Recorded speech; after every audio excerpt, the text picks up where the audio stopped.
Dans les rues de Jérusalem, il plane comme un parfum de liberté retrouvée. Réouverture des commerces pour un déconfinement progressif, car les tout premiers résultats de la vaccination se font sentir. Alors quels sont-ils? Si les hospitalisations continuent d'augmenter pour les moins de 60 ans, chez les personnes âgées, elles baissent radicalement, de 30%. Le nombre de formes graves, lui aussi, diminue largement. Des courbes encourageantes qu'attendaient les scientifiques français. De voir qu'en vaccinant la population de plus de 60 ans, on arrive à avoir une bonne efficacité vaccinale, c'est une confirmation de l'intérêt majeur de ces vaccins.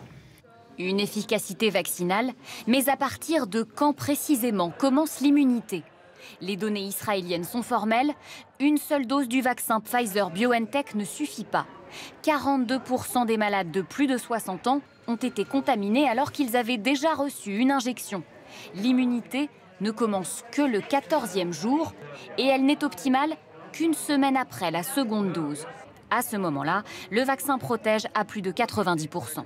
Autre question, le vaccin freine-t-il la transmission du virus? Le but du vaccin est de protéger contre les formes graves au niveau des poumons. Mais la charge virale portée dans le nez peut persister.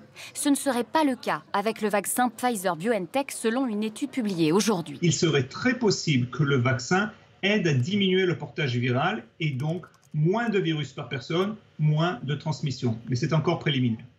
Désormais, tous les scientifiques attendent de connaître les effets de la vaccination sur les jeunes, chez qui les contaminations augmentent le plus aujourd'hui dans l'État hébreu.